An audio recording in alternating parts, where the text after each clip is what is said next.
મારું નામ સુથાર અજય કુમાર રતિલાલ છે. માંડલ તાલુકાના હાંસલપુર ગામના વતની છીએ. અમારો જિલ્લો અમદાવાદ છે. આ મારી બેબી યશિતા છે. યશિતા અજયભાઈ સુથાર.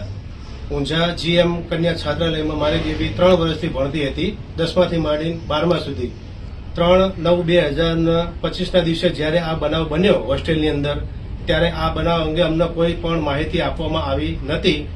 અને જ્યારે અમને માહિતી આપવામાં આવી ત્યાં સુધીમાં તો મારી બેબીને રિક્ષામાં નાખીને હોસ્ટેલની બહાર કાઢી અને રિક્ષામાં એના પ્રાઇવેટ હોસ્પિટલમાં પહેલા સારવાર માટે લઈ ગયા.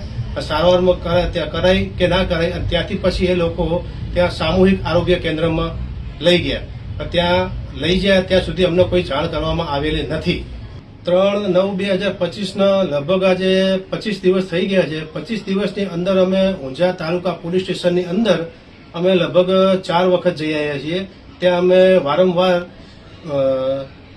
વીબી ઝાલા PSI સાહેબમાં રજૂઆત કરી કે આનો અમને કોઈ સૂત્રધાર જવાબ આપ્યો નહીં. અમે વારંવાર પૂછવા છતાં અમને ટાળી દેવામાં આવ્યા છે કે અમારી તપાસ ચાલુ છે અને તપાસ જેવી નીકળશે એવી અમે તમને જાણ કરશું. અમે બહુ ફરિયાદ FIR આપવા માટે અમે બહુ રજૂઆત કરી સરના PI નીનામા સાહેબ, PI અને PSI વીબી ઝાલા સાહેબના, પણ અમારી FIR લેવામાં આવી નથી. અને આજે એમને મને કહેલું કે જ્યારે PM રિપોર્ટ આવશે FSL થી અમદાવાદથી 20 દિવસમાં રિપોર્ટ આવશે. આજે 25 દિવસ થઈ ગયા હોવા છતાં અમને કોઈ રિપોર્ટ આપવામાં આવ્યો નથી. અને અમને રજૂઆત જ કરીએ ને જ્યારે ફોન કરીએ ત્યારે અમે એમ કહે છે કે અમે તપાસ કરી રહ્યા છીએ, તપાસ કરીને જે માહિતી બહાર આવશે એ અમે તમને જાણ કરશું, એના આધારે કે અમે FIR લઈશું. એ સિવાય કે FIR નહીં લેવાય. એટલે હવે આમાં કરવું તો શું કરવું? એટલે મારી 2 હાથ જોડે સરકારશ્રીને નમ્ર વિનંતી છે કે આમાંથી અમને ન્યાય અપાવો.